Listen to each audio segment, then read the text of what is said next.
Hello शिक्षा city family. मैं एक चीज़ नोटिफाई करना चाहता था आपको कि मैं अनअकैडमी पे भी एक एजुकेटर हूँ।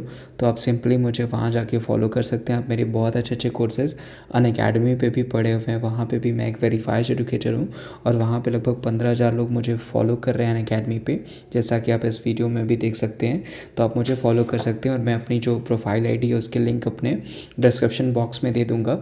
और ये कुछ कोर्सेज़ मैंने कुछ क्या बहुत सारे कोर्सेज़ मैंने वहाँ पे प्रेजेंट कर रखे हैं, आप उनको भी जाके देखिएगा। वो आपके एग्ज़ाम्स के लिए, इवन अभी आपकी एग्ज़ाम्स आने वाले हैं तो बहुत सारे कोर्सेज़ में भी मैंने चैनल्स में नहीं डाले हैं, लेकिन मैंने अकेडमी पे डाले हैं। तो आप वहाँ पे भी जाके देख सकते हैं। उन कोर्सेज़ के भी लिंक दे दूँगा मैं, जो कि आपके लिए काफ़ी वैल्यूबल हैं, चाहे जनरल साइंस के हों, चाहे अदर कैटेगरीज़ में हों, चाहे अदर कोर्सेज़ के हों, वो मैंने ऑलरेडी प्रेजेंट कर रखे हैं।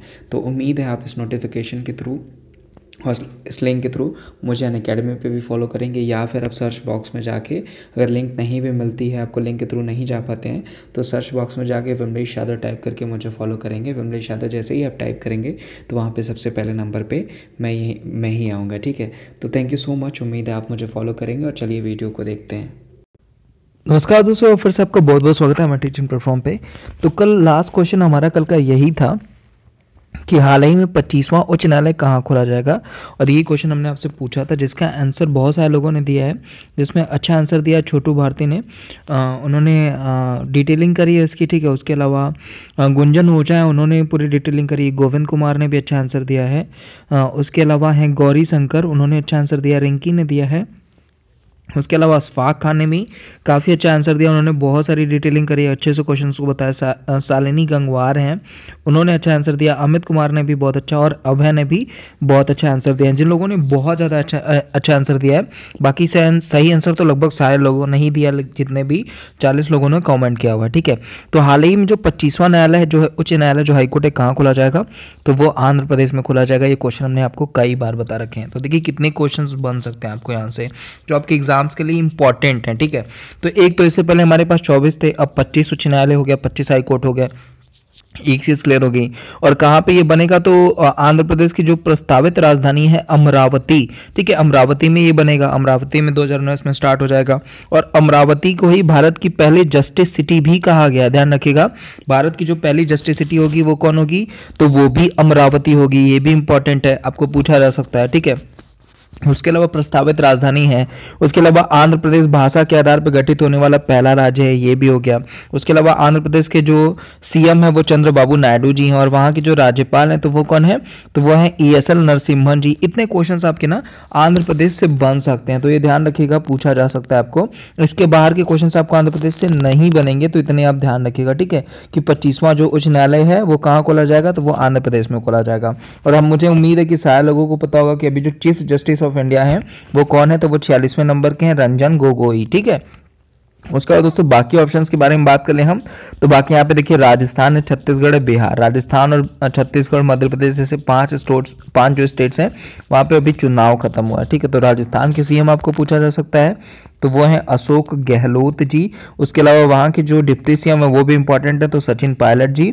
उसके अलावा राज्यपाल वहाँ के कौन है, तो कल्याण सिंह जी। उसके अलावा छत्तीसगढ़ की बात कर लें, तो छत्तीसगढ़ में भूपेश बघेल वहाँ के CM है, और आनंदीबेन पटेल वहाँ की राज्यपाल है। उसके अलावा बिहार की बात कर लें, तो नीतीश कुमार वहां के CM है, और वहां की जो राज्यपाल है वो कौन है, तो वो है लालजी टंडन। देखिए लालजी टंडन वहां के राज्यपाल हैं, तो ये भी आपको पूछा जा सकता है। ठीक है, उसके अलावा जो वहां के डिप्टी CM है ना, सुशील मोदी जी, उनकी एक बुक है लालू लीला करके, तो वो भी आपको पूछी जा सकती है। और इस क्वेश्चन का जो सही आंसर है वो है आंध्र प्रदेश। ठीक है, नेक्स्ट पे चलते हैं।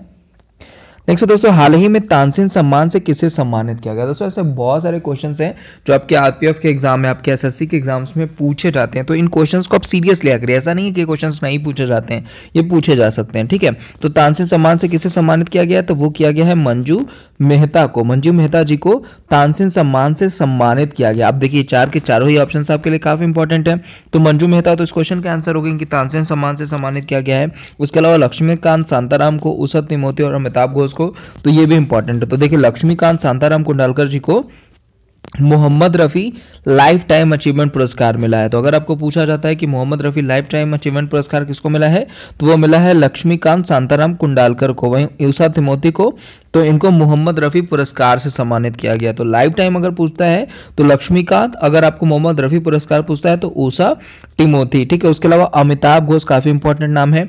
इनको जो साहित्य का सर्वोच्च सम्मान होता है ज्ञानपीठ पुरस्कार से सम्मानित किया गया 2018 में। तो अगर आपको पूछा है कि 2018 में ज्ञानपीठ पुरस्कार किसको दिया गया, तो वो दिया गया अमिताभ घोष को। देखिए जो ऑप्शंस होते हैं ना, मैं जानबूझ के ऐसे ऑप्शंस सेट करता हूं जिसमें आपके क्वेश्चंस बन जाए, क्योंकि बिना मतलब के ऑप्शन सेट करने का कोई मतलब नहीं है। अगर उन ऑप्शन से आपको क्वेश्चन बन जाते हैं ना, तो आपको याद भी रहता है और आपके लिए अच्छा भी होता है, ठीक है। तो देखिए 2 क्वेश्चन में आपको लगभग 9 से 10 क्वेश्चन मिल गए।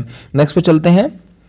नेक्स्ट दोस्तों कि हाल ही में किस बैंक ने कुंभ मेला 2019 के लिए एक विशेष कार्ड लॉन्च किया, यानी कि स्पेशल कार्ड किस बैंक के द्वारा लॉन्च किया गया है कुंभ मेला। तो कुंभ मेला आपको पता होगा कि उत्तर प्रदेश के इलाहाबाद में होता है, ठीक है, जो कि हर 12 वर्ष में एक बार आयोजित होता है। और इस बार जो है लगभग 12 करोड़ जो है श्रद्धालु वो पहुंचने की चांसेस हैं। तो दोस्तों इसके लिए उत्तर प्रदेश के साथ पंजाब नेशनल बैंक ने, ठीक है, एक स्पेशल कार्ड लॉन्च किया है। जो स्पेशल कार्ड होगा वो जितने भी यात्री होंगे उनके लिए काफ़ी आसानी हो, इसलिए उत्तर प्रदेश सरकार के साथ साझेदारी करके पंजाब नेशनल बैंक ने एक स्पेशल कार्ड लॉन्च किया है कुंभ मेले के लिए, जो कि ऑफलाइन भी काम करेगा, जो बिना इंटरनेट के भी काम करेगा। तो ऐसी इंपॉर्टेंट चीज़ें जो आपको पूछी जा सकती है। उसके अलावा दोस्तों लगभग 800 स्पेशल ट्रेनों को चलाने की तैयारी की गई है। और जो रेलवे है उसने भी कुंभ मेला ऐप करके एक जो एप्लीकेशन उसको लॉन्च करने वाला, जल्दी वो करने वाला। दोस्तों यहाँ पे देखिए आपको क्लियर हो गया कि पंजाब नेशनल बैंक ऐसा कर रहा है जो कुंभ मेले के लिए स्पेशल कार्ड लॉन्च करेगा। तो अब पंजाब नेशनल बैंक के सीईओ कौन है,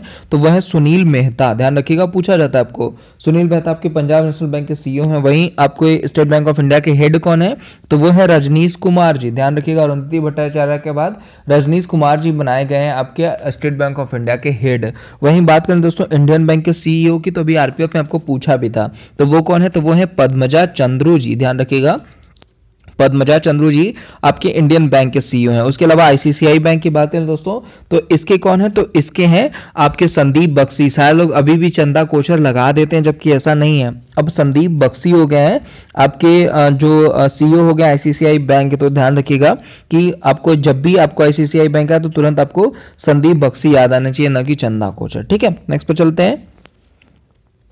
नेक्स्ट दोस्तों, हाल ही में आरबीआई के अतिरिक्त रिजर्व पैनल की अध्यक्षता कौन करेंगे। तो ऑप्शंस आपके पास 4 हैं, उर्जित पटेल, रघुराम राजन, बिमल जालान या फिर ए एन झा। तो जो सही ऑप्शन दोस्तों वो है बिमल जालान। ध्यान रखिएगा, बिमल जालान आरबीआई के अतिरिक्त रिजर्व जो पैनल है, जो अतिरिक्त रिजर्व होगा उस पर पैनल की अध्यक्षता करेंगे। ये भी गवर्नर रह चुके हैं और इंपॉर्टेंट है, तो पूछे जा सकते हैं। तो जब भी आपको अतिरिक्त रिजर्व पैनल की अध्यक्षता की बात हो तो विमल जालान आपको याद आ जाना चाहिए। वहीं आरबीआई दोस्तों अभी गवर्नर कौन है, तो अभी जो नए 25वें गवर्नर है वो है शक्तिकांत दास जी। ध्यान रखिएगा, उर्जित पटेल के इस्तीफे के बाद शक्तिकांत दास जी हमारे नए गवर्नर हो गए आरबीआई के। तो आरबीआई से बहुत सारे क्वेश्चन आपको पूछे जा सकते हैं।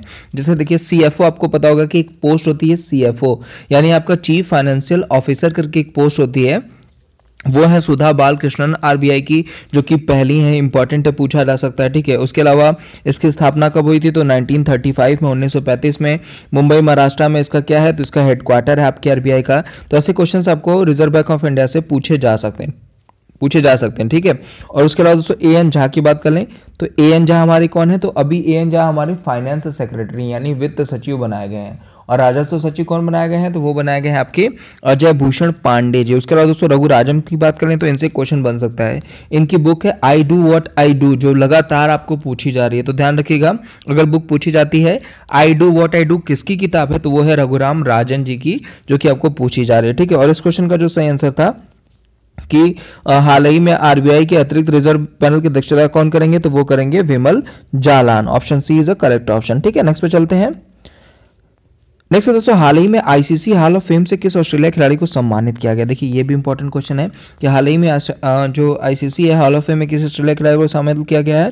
तो ऑप्शंस आपके पास आ रहे हैं, सेन वॉटसन, ब्रेटली मैग्रा या फिर रिकी पॉन्टिंग। तो जो सही ऑप्शन है वो है रिकी पॉन्टिंग। ध्यान रखिएगा, रिकी पॉन्टिंग को आईसीसी ने हॉल ऑफ फेम में शामिल किया है। इसके अलावा दोस्तों आपको पता है कि जो हमारे देश से राहुल द्रविड़ को भी किया है उसके अलावा आपकी इंग्लैंड की एक महिला विकेट कीपर हैं क्लेरी टेलर, उनको भी किया। तो क्लेरी टेलर हो गए और राहुल द्रविड़ हो गए, ये नाम भी आपको ध्यान रखना है, ठीक है, इनको और रिकी पॉन्टिंग को। तो दोस्तों रिकी पॉन्टिंग के बारे में आप सारे लोग अगर क्रिकेट में थोड़ा भी इंटरेस्ट रखते होंगे, नहीं रखते होंगे तो भी जानते होंगे कि रिकी पॉन्टिंग ऑस्ट्रेलिया के कैप्टन रहे हैं, उनको आईसीसी ने हॉल ऑफ फेम में शामिल किया गया है।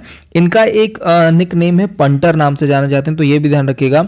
जैसे ये पंटर नाम से जाने जाते हैं, अनिल कुंबले आपके जंबो नाम से जाने जाते हैं, आपके सचिन तेंदुलकर मास्टर ब्लास्टर नाम से जाने जाते थे। उसी तरह आपके सुनील गावस्कर थे वो लिटिल मास्टर नाम से जाना जाते थे। तो ऐसे बहुत सारे क्वेश्चंस हैं जो आपको निक नेम्स पे बनते हैं, ठीक है, तो पूछा जा सकता है आपको, ठीक है, तो ध्यान रखिएगा।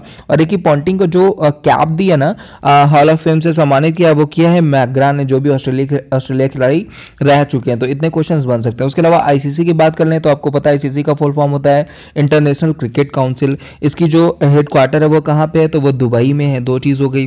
तीसरा चीज आपको पूछा जा सकता है कि आईसीसी के अध्यक्ष कौन है, तो वो है शशांक मनोहर, यानी भारतीय हैं। उसके अलावा आपको आईसीसी का सीईओ पूछा जा सकता है, तो वो है डेव रिचर्डसन। इतने क्वेश्चन देखिए आपको आईसीसी से भी बन सकते हैं। और क्वेश्चन आपका क्या था कि हाल ही में आईसीसी हॉल ऑफ फेम से किस ऑस्ट्रेलिया खिलाड़ी को सम्मानित किया गया है, तो वो किया गया है रिकी पॉन्टिंग को, ठीक है। नेक्स्ट पे चलते हैं। नेक्स्ट क्वेश्चन है दोस्तों कि हाल ही में किस देश ने अपने नागरिकों का खर्च सीमित किया है। देखिए ये क्वेश्चंस आपके पास ऑप्शन 4 हैं, चीन, श्रीलंका, बांग्लादेश, नेपाल, और इसका आंसर देना है आपको, ठीक है। अब देखिए जो चारों कंट्रीज हैं इनके आप चाहें तो प्रेसिडेंट पीएम भी प्रेजेंट कर सकते हैं, ठीक है। इस क्वेश्चन का आंसर बताने के साथ साथ जो भी एडिशनल डिटेल्स बन सकती है जो आप जैसे छात्रों के लिए ही उपयोगी है, तो बिल्कुल आप प्रेजेंट करिएगा ताकि मैं आपका नाम लूँ और वो डिटेल्स भी बता सकूँ, जिससे आप जैसे छात्रों का ही भला हो और आप लोगों को उपयोगी हो, ठीक है। तो बिल्कुल उम्मीद करूंगा कि आप सारे लोग आंसर देंगे। और आज के लिए बस इतना है दोस्तों। उम्मीद है आपको वीडियो अच्छी लगेगी, और वीडियो अगर अच्छी लगी होगी तो आप लाइक भी करेंगे, और चैनल पर नए होंगे तो चैनल को सब्सक्राइब करेंगे। तो मिलते हैं दोस्तों नेक्स्ट वीडियो में कुछ और अच्छे क्वेश्चंस के साथ। आज के लिए बस इतना ही। Thank you so much.